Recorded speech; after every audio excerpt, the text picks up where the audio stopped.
தயக்கத்தை எல்லாம் தூர எறிந்துவிட்டு மக்களோடு நின்ற தலைவர் கலைஞர் அவர்கள். தமிழ்நாட்டில் இருக்கக்கூடிய எல்லாரையும் விட்டுருங்க.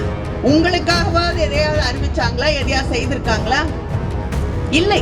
ஏற்றுக்கொள்ள தயாராக இல்லை. ஏன்னா அவங்க நம்பக்கூடிய அத்தனை விஷயங்களுக்கும் எதிரானவர்கள் தமிழ் மக்கள் என்பதை அவர்கள் உணர்ந்திருக்கிறார்கள். அதானி என்பவருக்கும் அம்பானி என்பவருக்கும் மட்டும்தான் பொருளாதார வளர்ச்சி, வேற யாருக்கும் கிடையாது. அதைவிட கொடுமை என்னவென்றால் பிரதமர் நான் தான் கடவுள்னு சொல்லக்கூடிய ஒரு நிலையிலே நாம் நின்று கொண்டிருக்கிறோம். ஒழிக்க வேண்டும் என்று நினைக்கக்கூடியவர்கள், அவர்களை நாம் எந்த விதத்திலும் இந்த மண்ணிலே கால் ஒன்று விடக்கூடாது என்ற அந்த உணர்வோடு நாம் செயல்பட வேண்டும். அதுதான் தயக்கத்தை எல்லாம் தூர எறிந்துவிட்டு மக்களோடு நின்ற தலைவர் கலைஞர் அவர்கள். மக்களுக்காக பாடுபட்ட தலைவர் கலைஞர் அவர்கள். யாரெல்லாம் ஒடுக்கப்பட்டார்களோ, யாரெல்லாம் ஒதுக்கப்பட்டார்களோ அவருக்கு குரல் கொடுத்த தலைவர் கலைஞர் அவர்கள். அந்த வழியிலேதான் இன்று அண்ணன் தளபதி அவர்கள் ஆட்சியை நடத்தி கொண்டிருக்கிறார்கள். பேசும் பொழுது குறிப்பிட்டாரே, நம்ம கொடுக்கிற காசு ஜிஎஸ்டி எல்லாத்தையும் வாங்கிட்டு போயிடுறாங்க. திருப்பி என்ன கொடுக்கறாங்க? கிட்டத்தட்ட வெறுங்கையை தான் விரிக்கிறார்கள். பட்ஜெட்ல தமிழ்நாடுன்னு பேர் வந்துதா? உங்க மேல அக்கறை இருக்கக்கூடியவர்கள், தமிழ்நாட்டில் இருக்கக்கூடிய எல்லாரையும் விட்டுருங்க. உங்களுக்காகவாவது எதையாவது அறிவிச்சாங்களா? எதையாவது செய்திருக்காங்களா? இல்லை. தமிழ் பேசினாலே பிடிக்காது.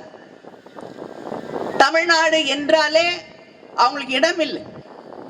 அதனால அவங்களும் நம்ம ஏற்றுக்கொள்ள தயாராக இல்லை. ஏன்னா அவங்க நம்பக்கூடிய அத்தனை விஷயங்களுக்கும் எதிரானவர்கள் தமிழ் மக்கள் என்பதை அவர்கள் உணர்ந்திருக்கிறார்கள். அதனால நம்முடைய வரியை எல்லாம் வாங்கி கொண்டு தமிழகத்திற்கு எதையுமே தரக்கூடாது.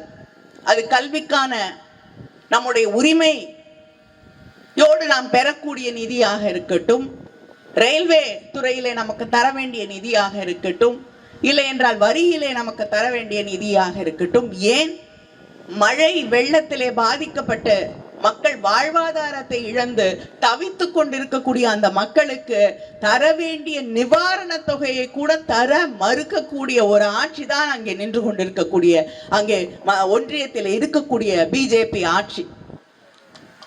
இதை நாம் உணர்ந்து கொள்ள வேண்டும். அதனால்தான் ஒடுக்கப்பட்ட மக்களுக்கோ, தமிழ் பேசக்கூடிய மக்களுக்கோ, இந்த நாட்டிலே இருக்கக்கூடிய சாதாரண சாமானிய மக்களுக்கோ எந்த உதவியும் செய்யாத ஒரு ஆட்சி தான் அங்கே இருக்கக்கூடிய பிஜேபி மோடி அவர்களுடைய ஆட்சி. பொருளாதார வளர்ச்சி நிச்சயமா இந்தியால இருக்கு, யாரும் மறுக்க முடியாது. ஆனா அந்த பொருளாதார வளர்ச்சி என்பது 2 பேருக்கு மட்டும்தான் இருக்கு.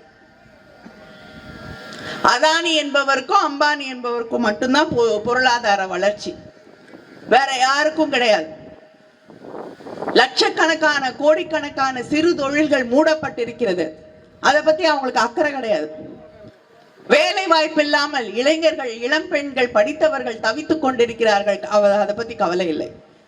பொய் கணக்கு மட்டும் கொடுத்து கொண்டே இருப்பார்கள்.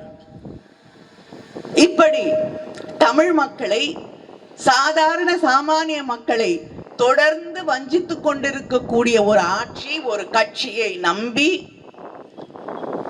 அவர்களுடைய பொய் பிரச்சாரங்களை நம்பி,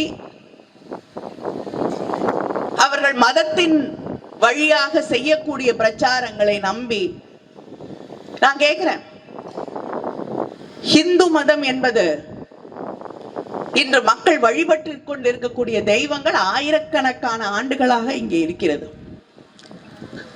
அதை எதிர்த்து கேட்ட சித்தர்கள் இருக்கிறார்கள். சித்தர் பாட்டா கேட்டீங்கன்னா அதுல எத்தனையோ கொள்கைகளை எதிர்த்து கேள்வி கேட்டிருக்கிறார்கள், எத்தனையோ கருத்தியல்களை உடைத்திருக்கிறார்கள். இப்படி இத்தனை கலக குரல்கள் தொடர்ந்து வந்து கொண்டிருக்கக்கூடிய மண் தான் தமிழ்நாடு. அப்படிப்பட்ட ஒரு குரல் தான் தந்தை பெரியாரின் குரல். இங்கே தொடர்ந்து கேட்டுக்கொண்டிருக்கக்கூடிய அத்தனை பேருடைய அந்த புரட்சி கருத்துகளும் இந்த தமிழ் மண்ணோடு தொடர்ந்து வாழ்ந்து வளர்ந்து வந்து கொண்டிருக்கக்கூடிய கருத்தியல்கள்.